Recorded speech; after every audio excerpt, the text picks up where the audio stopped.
Animation Versus. This game is so unbelievably hype, but you're probably wondering, what even is it? Well, Animation Versus is a new fighting game based on the Animator vs. Animation series on YouTube, but you also may know them from the very popular Animation vs. Minecraft series. Anyways, the developers for Animation Versus reached out to me to try out and give my thoughts on their new platform fighter.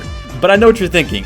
Is it a platform fighter? It looks a lot more like a traditional fighter. Well, let me show you this. Platforms. So yeah, it is a platform fighter by technicality. I mean, it's at least halfway there. Platforms are a big part of platform fighters. Really though, it is a mix between a traditional and platform fighter. In fact, the gameplay for this game, in my opinion, is pretty similar to the Rivals of Fighters workshop mod in Rivals of Aether, where the gameplay of the characters was very platform fighter-esque with the movement and movesets, but had a lot of fighting game mechanics. And funny enough, the lead developer of Animation Versus used to be a Rivals workshop creator, being Muno, and you very well may have heard of Muno, as they've created some of the greatest creations on the workshop. Goku, Link, hell, they even made their own Animation Versus mod for Rivals, which Alan Becker played and then hit up Muno to hire him for this game. Literally hire this guy. I'm just saying. Dude, make us a game. Funny how that works. But yes, this game is a cross between platform fighter movement and platform layouts, with sort of fighting game mechanics like a health bar, directional blocking, and of course wall breaks. On a scale between traditional fighters and platform fighters, some of my guiltier friends say it's a lot more platform fightery, while a lot of my Smash fans say it's way more traditional fightery, and yeah, in my opinion, it would go about here. But hey, don't get it twisted, the movement in this game is still crazy. In my opinion, that is the biggest thing that makes it more like a platform fighter, besides the platforms itself. You can mix your opponent so hard with the double jumps and the air dashes, and it does feel like you're outplaying your opponent with movement like a platform fighter. Before I talk about each character and their unique moves, I want to break down what exactly this gameplay and unique mechanics have to offer. But first, I'd like to thank the sponsor of today's video, Manscaped. Once again, Manscaped is at the forefront, showing their ongoing dominance in providing top-notch quality and unmatched value as we jump into their latest grooming and hygiene bundle, the Performance Package 5.0 Ultra, featuring the Lawnmower 5.0 Ultra electric trimmer. With the Lawnmower 5.0 Ultra, they've taken grooming precision to a whole new level with their next-gen dual skin-safe blade heads, now accompanied by an upgraded trimmer blade and interchangeable foil blades for enhanced performance. And having used the upgraded trimmer blade myself that they sent me, these upgraded blades do mean business and worked wonders for myself. And if you are a Smash player who's looking to improve their grooming and hygiene, I do highly recommend going for the Lawnmower 5.0 Ultra. So once again, thanks to Manscaped for sponsoring today's video. Get 20% off plus free international shipping plus 2 free gifts with my promo code BOWLER, or visit manscaped.com/bowler. Now back to the video. Like I was saying, the movement in this game is pretty crazy. Every character has a double jump, wall jump, and an air dash, and the air dashes are very unique. Some characters have a teleport, a glide, or just a normal air dash which can cancel into an aerial, which is incredibly useful because if your opponent's blocking one direction, you can air dash behind them and do like a back air to hit behind their shield. And speaking of blocks, this game has the classic traditional fighter blocking where you can block anything in front of you besides overheads and aerials, but in this game they introduce a mechanic called node block, which is essentially a block that uses your meter but can also allow you to block overheads. And notably also, you can use this block while you're in hit stun, so you can use a node block to escape combos, but there is a downside. If you miss the direction to block, so for example if you node block forward and your opponent hits you from above, then you will go into a state called dizzy, which means you can no longer node block, you can't double jump, and you can't air dash. It's sort of like Burnout in Street Fighter, where if you go into dizzy, you are cooked. Like actually you can get comboed so hard in dizzy, and there's really no counterplay, there is no DI. Also, there's no grabs. I know that sounds bad, but actually in gameplay it's not really that big of a deal. The last mechanic worth mentioning is of course the meter at the bottom. Like I said, using the node block consumes some of your meter, but you can also consume meter to do supercharged versions of your specials. This one, for example, is sort of like a Falcon Punch, and if you do the full charge version, it's very strong. Now, before I talk about each character's unique movesets and unique specials, I want to first talk about these stages, because unlike most traditional fighters, and more like a platform fighter, the stage choice actually affects gameplay. As of the current demo, there are 3 stages in the game, being Alan's PC, Lake, and City. which comes straight from the Animator vs. Animation series. Alan's PC has a variety of desktop background style layouts.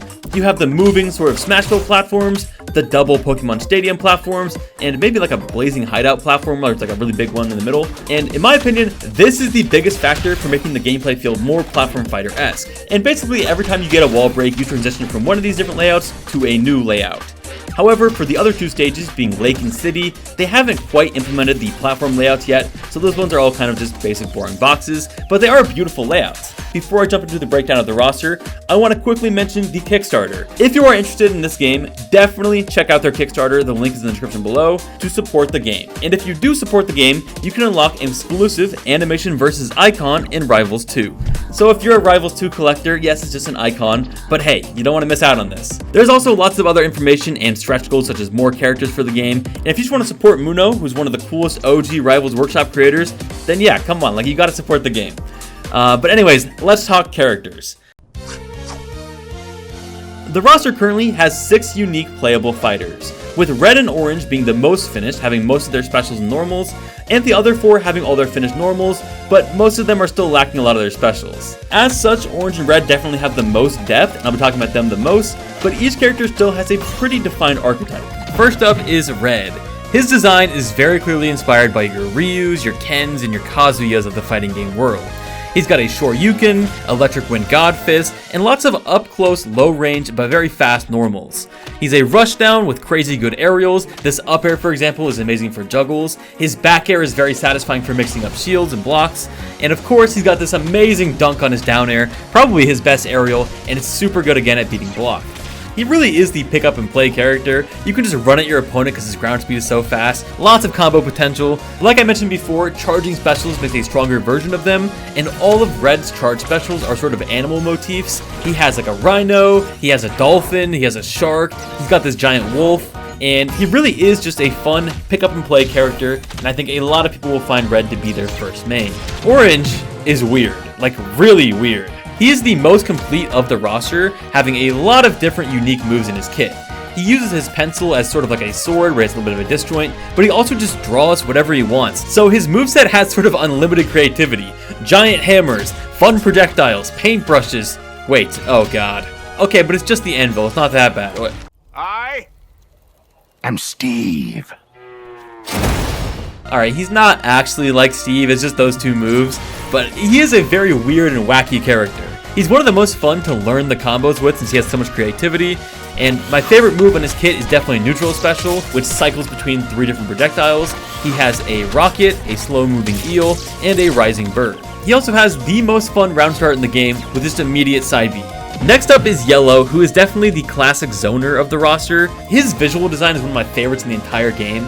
He sort of has this coding idea. He reminds me a lot of another coding related platform fighter character that Muno actually made in Rivals of Aether, so you can clearly see some inspiration from that. So using his coding, he can adjust his brightness for his back air, he changes his friction in his down tilt, and hell, he even uses the PC to actually block attacks in his animation. And as a zoner, he has a variety of projectiles to stop and shut down approaches, as well as being able to mix up the timings on it to not be too predictable. His air dash is a teleport, which could be useful for some mix-ups, but I honestly don't love it that much because his movement is a little bit slower than other characters, especially with the teleport. But still, he was pretty enjoyable for a zoner. Green is the easy to pick up, hard to master character of the roster. On one hand, he has this gigantic disjoint with the fishing rod. You can just throw it out and hit people, but actually if you hit the tipper of it, which is where the hook is, it'll have different properties such as pulling the opponent towards you. This makes his combo game actually pretty advanced once you learn him, but again, you can just flail around the fishing rod and hit combos, so he's kind of easy to pick up. As for his special, he has this giant fishing rod, which can be used for some insane movement on the ground or on platforms, or you can just grab the opponent and pull yourself towards him. I genuinely think this character could be a problem on launch.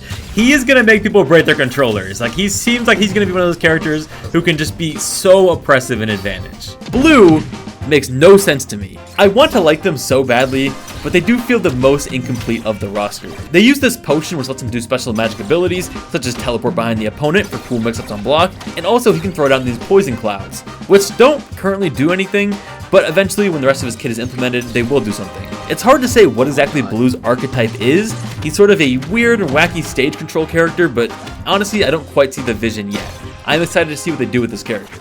And lastly on the roster is Purple, who is just an absolute demon in the air. Using his totally not elytra wings, he gains an additional mid-air jump, as well as a glide on his air dash. This gives Purple a destructive combo game in the air, and was one of my favorite characters to play that I did not expect to actually enjoy. He has some great aerials, such as his back air, which can grab the opponent and throw them across the stage, and he really excels at that mid-air combo game. So in conclusion, you got the traditional fighter character, Minecraft Steve, a Giga Zoner, a huge disjoint character, I don't even know what blue is supposed to be, and the multiple jump glide character. A fairly respectable roster for the game. It's even bigger than the Framemaker's launch roster, so I'll give them credit there. And they have some Kickstarter goals to add even more additional characters if they get the funding for it. So, my overall review.